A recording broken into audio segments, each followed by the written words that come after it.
भारत और चाइना के बीच अब रिश्ते सही होते नजर आ रहे हैं। पहले पीएम मोदी का एससीओ शिखर सम्मेलन में भाग लेना और अब भारत और चाइना के बीच एयरलाइंस का खुलना। दरअसल 5 साल की प्रतीक्षा के बाद भारत और चीन के बीच सीधे हवाई संपर्क फिर से बहाल होने जा रहा है। ये फैसला दोनों देशों के बीच राजनीतिक तनाव कम होने और विश्वास निर्माण की प्रक्रिया में एक अहम कदम माना जा रहा है। रिपोर्ट्स के मुताबिक इंडिगो एयरलाइन ने घोषणा की है कि वो 26 अक्टूबर से कोलकाता, गुआंगझो के लिए रोजाना गैर स्टाफ फ्लाइटें शुरू करेगी और जल्द ही दिल्ली से भी सीधी उड़ान शुरू होगी। आपको बता दें कि कोविड-19 महामारी और डोकलाम तथा गलवान संघर्ष के बाद रोक दिए गए हवाई मार्ग अब बहाल हो रहे हैं। नागरिक उड़ान प्राधिकरणों के बीच तकनीकी स्तर की वार्ता और एयर सर्विसेज एग्रीमेंट में संशोधन के बाद ये फैसला लिया गया।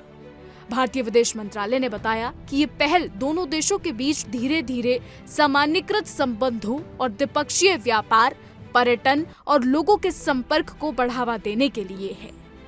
आपको बता दें कि रिपोर्ट्स की माने तो इंडिगो एयरलाइन की घोषणा के अनुसार कोलकाता से गुआंगझो के लिए दैनिक गैर स्टाफ फ्लाइटें 26 अक्टूबर से शुरू होंगी। इसके साथ ही दिल्ली गुआंगझो के लिए भी जल्द ही उड़ानें संचालित की जाएंगी। इन उड़ानों के लिए एयरबेस विमान का उपयोग किया जाएगा। इससे न केवल व्यापार और रणनीतिक साझेदारी में सुधार होगा, बल्कि पर्यटन के क्षेत्र में भी नई संभावनाएं खुलेंगी। इस बीच आपको ये भी बता दें कि विदेश मंत्रालय ने स्पष्ट किया है कि भारत और चीन के नागरिक उड़ान प्राधिकरणों ने सीधे हवाई संपर्क शुरू करने के लिए सहमति जताई है। ये कदम दोनों देशों के बीच दिसंबर 2024 में डेपसोंग और डेमचौक में LSC पर की गई सैद्धांतिक दूरियां घटाने और विश्वास निर्माण उपायों का हिस्सा है। दोनों देशों के उच्च स्तरीय कूटनीतिक और सैन्य संवाद, ट्रैक 2 वार्ताएं और चुनिंदा वस्तुओं पर व्यापार प्रतिबंधों में ढील भी इसमें सहायक रही है। आपको बता दें कि भारत और चीन के बीच के रिश्ते अब सुधर रहे हैं। अभी कुछ ही समय पहले पीएम मोदी चीन गए थे, जहां वो एससीओ शिखर सम्मेलन में शामिल हुए थे। उस दौरान पीएम मोदी ने रूसी राष्ट्रपति व्लादिमीर पुतिन और चीनी राष्ट्रपति जिनपिंग से भी मुलाकात की थी।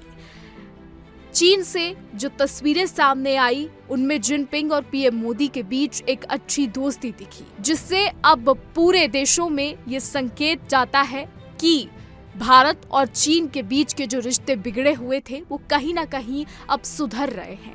और अब हाल ही में चीन और भारत के बीच सीधी फ्लाइट का शुरू होना भी यही संकेत देता है। आपको बता दें कि ये सीधी उड़ानें न केवल व्यापार और पर्यटन को बढ़ावा देंगी, बल्कि लोगों के आपसी संपर्क और समझ को भी बेहतर करेंगी। पिछले वर्ष से धीरे धीरे सामान्यीकृत हो रहे द्विपक्षीय संबंधों में ये कदम महत्वपूर्ण मील का पत्थर है। विशेषज्ञों के अनुसार इससे भारत चीन संबंधों में स्थायित्व और सहयोग की संभावनाएं मजबूत होंगी। आपको ये भी बताते चलें कि आने वाले समय में भारत और चीन के बीच शायद कुछ और भी चीजें हो सकती हैं। हालांकि अभी इस चीज की कोई जानकारी विदेश मंत्रालय और भारत की तरफ से नहीं आई है और न ही चीन की तरफ से आई है। लेकिन इस बीच सतर्कता यहाँ भी है कि चीन के पाकिस्तान के साथ भी अच्छे संबंध हैं। भारत इस चीज पर अपनी कड़ी नजर बनाए हुए है। हालांकि भारत और चीन के रिश्तों में अब आगे क्या होता है, ये आने वाले समय में ही पता लग पाएगा। फिलहाल हमारी आज की रिपोर्ट में बस इतना ही। देश और दुनिया की तमाम बड़ी खबरें जानने के लिए देखते रहिए इंडिया डेली।